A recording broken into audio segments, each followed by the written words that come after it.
안녕하세요. 대입 뻥뻥 시즌2의 두 번째 시간입니다. 우리가 지난 시간에는 대입 준비를 할 때 월별로 어떻게 준비해야 되는지 살펴보았는데요. 이번 시간에도 우리 전명일 연구사님과 그리고 이승복 선생님 두 분의 전문가들 모시고 대입 지원 시 유의사항과 전형별 주요 특징에 대해서 한번 알아보도록 하겠습니다. 예, 선생님 안녕하세요. 안녕하세요. 예, 이번에도 좀 바로 본론부터 들어가야 될 것 같아요. 예, 대학 입시 일정에서 유의해야 할 사항은 어떤 것이 있을까요? 예, 우선 수시 모집을 중심으로 말씀드리겠습니다. 수시 모집의 원서 접수 기간은 보통 9월 초에 시작을 합니다. 5일 정도의 기간 중 3일 이상 원서 접수를 하는데요. 이때 유의해야 될 점들은 토요일이나 일요일 같은 공휴일이 끼어 있는 경우입니다. 즉, 농어촌 전형이나 지역인재 전형과 같이 지원 자격이 조금 민감한 전형들이 있어요. 이런 전형에 지원을 할 때는 미리 담임선생님과 상의를 해서 지원 가능 여부 확인을 미리 받은 다음에 주말에도 원서 접수를 할 수 있습니다. 그래야 나중에 피해보는 일이 없기 때문입니다. 그렇군요. 그러면 수시 모집의 합격자 발표와 등록은 어떻게 진행될까요? 수시 모집 합격자 발표 및 등록은 보통 12월 중순경에 이루어집니다. 최초 합격자의 등록이 마무리가 되면 미등록 충원 합격 통보가 실시가 됩니다. 4년제 일반 대학의 경우 수시에 6번을 지원할 수 있잖아요.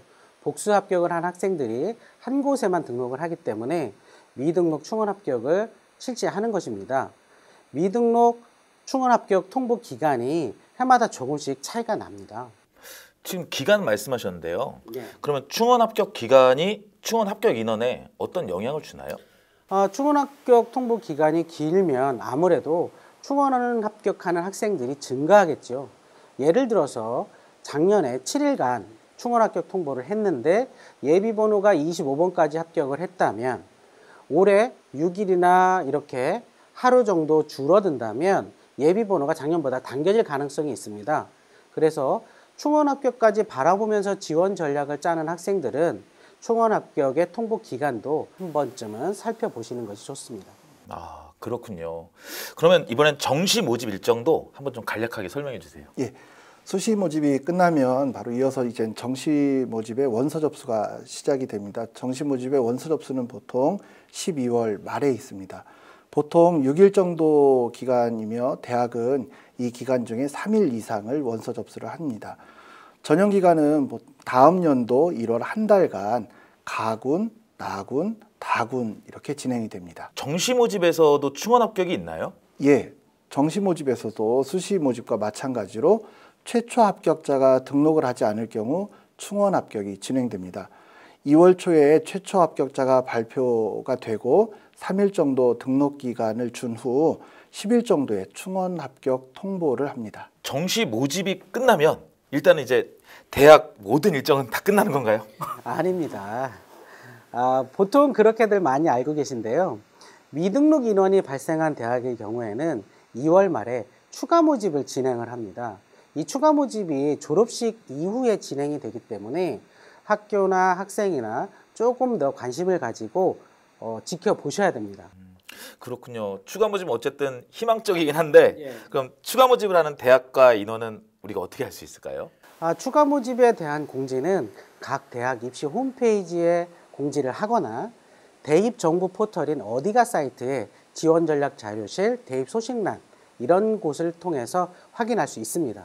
학생들이 굉장히 선호하는 대학에서도 추가 모집을 잇는 경우가 굉장히 많거든요. 그렇기 때문에 수시와 정시 모집에 모두 불합격했다 하더라도 추가 모집을 확인해 볼 필요가 있습니다. 제가 근데 이야기를 딱 듣다가 잘못 들었나? 어디가? 대입정보 포털 이름 뭐라고 하셨죠? 예, 대입정보 포털 이름은 어디가입니다. 대입정보 포털은 한국대학교육협의회에서 운영하는데 대입에 관한 정보가 많이 있습니다. 그래서 우리 학생이나 학부모님들이 많이 이용해 주셨으면 합니다. 와, 이름 정말 잘 지었네요. 그러면 수시와 정시 모집에 불합격한 학생만 추가 모집에 지원을 할 수 있나요? 그렇진 않습니다. 정시 모집에 합격한 학생 중에서도 추가 모집 이전에 등록을 포기한 학생은 추가 모집에 지원을 할 수 있습니다. 또한 산업대나 전문대의 경우에는 정시 모집에 합격을 한 학생이라 하더라도 등록을 포기하지 않고도 추가 모집에 지원을 할 수 있습니다. 아, 일정을 통한 유의사항이 정말 많네요. 이거 초반부터 리플레이를 할 필요가 있겠는데요. 그렇다면 지원 시에 다른 유의사항은 어떤 것이 있을까요?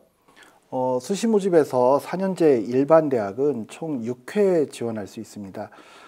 해당 대학에서 금지하지 않을 경우 동일 대학 내 복수 지원도 가능하기 때문에 한 개 대학에 여러 번 지원할 수도 있습니다. 이때 특별법에 의해 설치된 대학, 전문대학, 산업대는 6회 지원 횟수에 포함되지 않습니다. 그러면 전문대는 여러 군데 원서를 써도 상관없다 이런 말씀이신가요? 예, 그렇습니다. 작년에 제가 지도한 학생 중에 어떤 학생은 4년제 대학에 6회 지원을 하고 전문대학에 8회 지원을 해서 총 14번 지원하는 경우도 있었습니다. 아, 그렇군요. 그런데 이거 좀 개구탄 질문인데요. 예. 만약에 4년제 대학을 지원할 때 예. 6회를 살짝 초과해서 지원하면 어떻게 될까요? 모든 전형에서 6회를 초과해서 지원하는 경우에는 그 초과분에 대해서는 인정을 하지 않습니다. 보통의 경우 원서 접수 사이트에서 원서 접수를 하잖아요. 그래서 자기가 접수하는 원서 접수 사이트에서 조금만 확인하면 이런 실수는 하지 않을 수 있습니다. 역시군요. 그러면 혹시나 미련이 남아서 네. 6회를 초과한 원서를 판단하는 기준은 뭐가 있어요? 초과하는 원서를 판단하는 기준은 원서 접수비를 결제하는 시간입니다. 그래서 6번째까지 인정이 되는 거고 7번째서부터는 인정을 하지 않습니다. 그리고 아까 그 특별법을 말씀하셨는데요. 예. 그럼 특별법에 의해 설치된 대학들은 어떤 대학이 있을까요?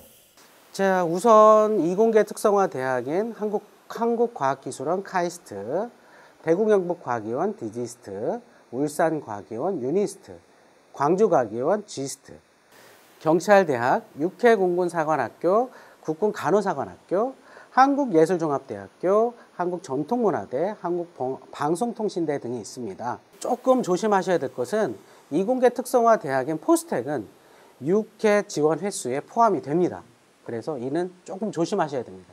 그 수시 모집에 충원 합격되어도 정시 지원 기회가 없어진다고 하던데 그 사실인가요? 예, 맞습니다. 주의해야 할 점은 충원 합격 사실만으로도 정시 지원 기회가 상실된다는 것입니다.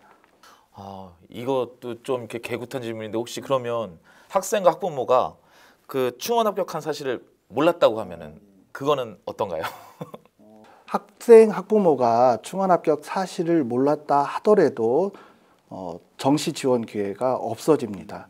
그래서 예비 번호를 받았을 경우에는 충원 합격 발표 기간에 반드시 대학 홈페이지 또는 전화 통보를 꼭 확인해야 됩니다. 아, 그렇군요. 그러면 혹시 수시에서 4년제 대학이 아니라 전문대에 합격했다면 그거는 좀 지원이 가능할까요?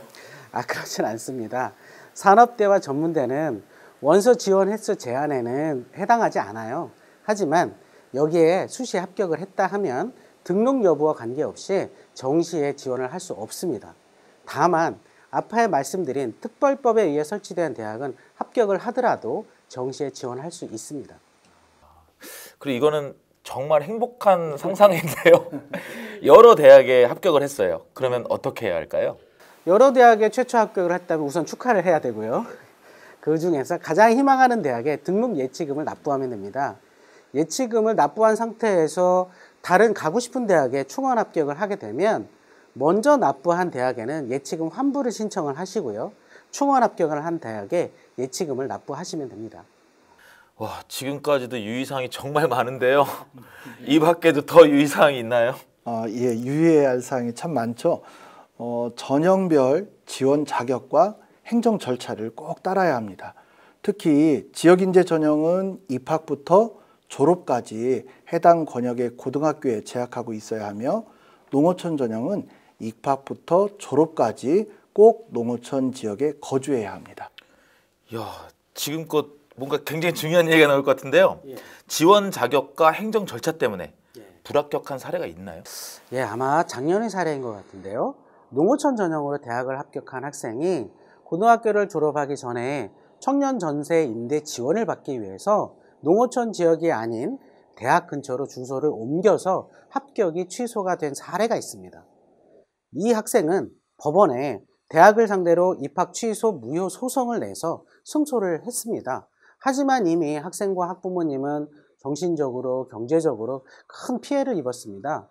그렇기 때문에 이러한 피해를 예방하기 위해서는 모집 요강에 나와 있는 지원 자격을 자세하게 살펴보는 것이 중요합니다. 그래도 승소했으니 다행이네요. 예. 행정 절차 때문에 불합격한 사례가 있었다고요? 예, 있었습니다. 연세대에 합격하고 등록금 납부 마감일 날 종료시간 직전에 우체국에서 계좌이체를 통해 등록금을 송금했는데요. 지연 이체 제도 때문에 등록금 마감 시간보다 등록금이 늦게 이체가 되었습니다. 그래서 합격이 취소된 사례가 있었습니다. 별일이 다 있네요. 너무 안타까운 것 같아요. 미리미리 좀 준비를 할 필요가 확실히 있겠네요.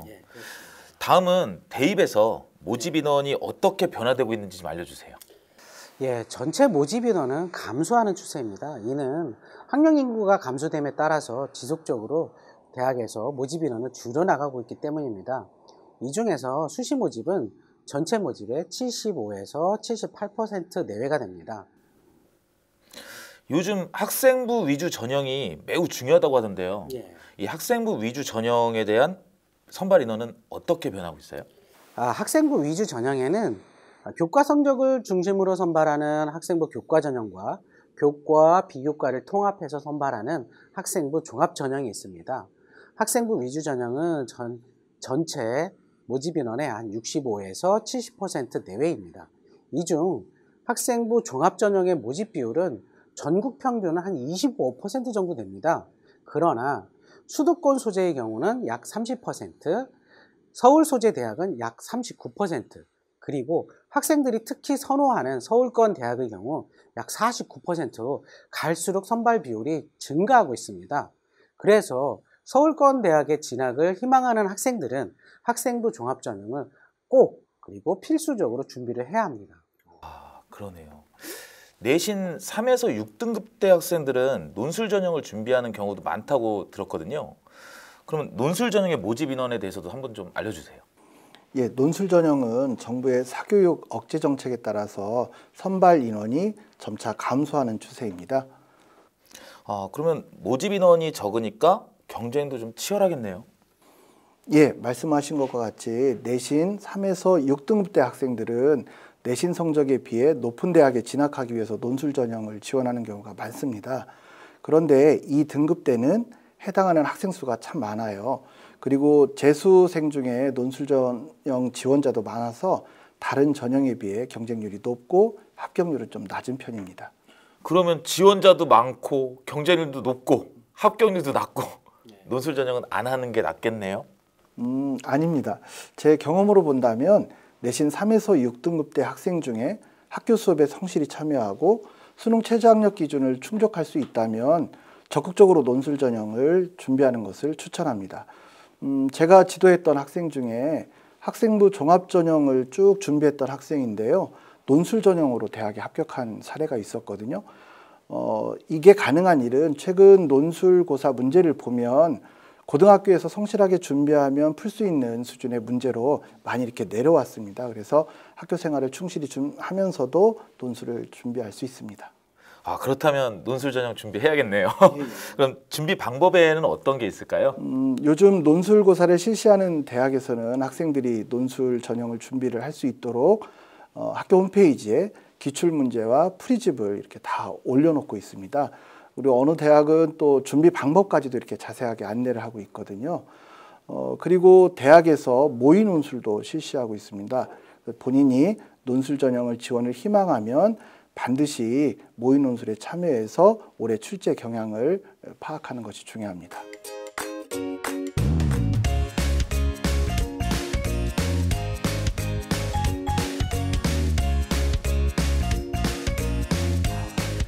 지금 학생부 위주 전형과 그다음에 논술 전형에 대해서 한번 알아보았는데요. 혹시 다른 전형도 있나요? 적성고사라는 전형이 있습니다. 대표적인 대학이 가천대학이죠.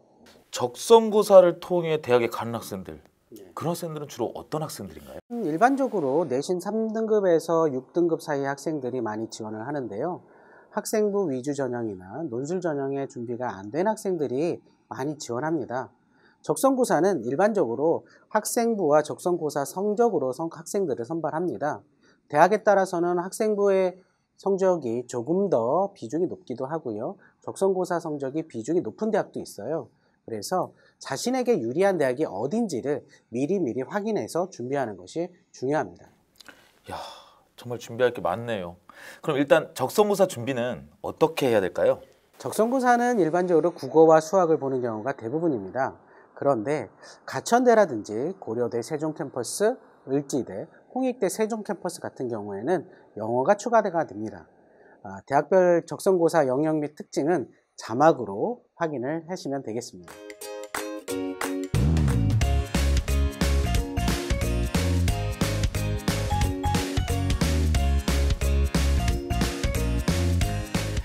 그럼 적성고사는 수능보다 좀 어렵나요? 적성고사의 난이도는 일반적으로 수능 난이도의 80% 정도라고 보시면 됩니다. 따라서 수능 공부를 충실하게 해야 하는 것이 중요합니다. 그리고 적성고사는 정해진 시간 내에 많은 문제를 풀기 때문에 시간 내에 일정한 수의 문제를 빨리 푸는 훈련이 필요합니다. 또 어려운 문제는 넘어가고 쉬운 문제부터 푸는 그런 전략도 중요합니다. 그렇군요. 감사합니다. 예, 오늘은 대입 지원 시의 유의사항과 그다음에 전형별 주요 특징에 대해서 한번 알아봤는데요. 많은 도움이 되셨을 거로 생각이 됩니다. 다음 시간에는요. 수시 모집에서 학생들이 가장 관심을 많이 갖는 자기소개서에 대해서 한번 알아보도록 하겠습니다. 예, 대입 뻥뻥이었습니다. 감사합니다. 수고하셨습니다. 수고하셨습니다.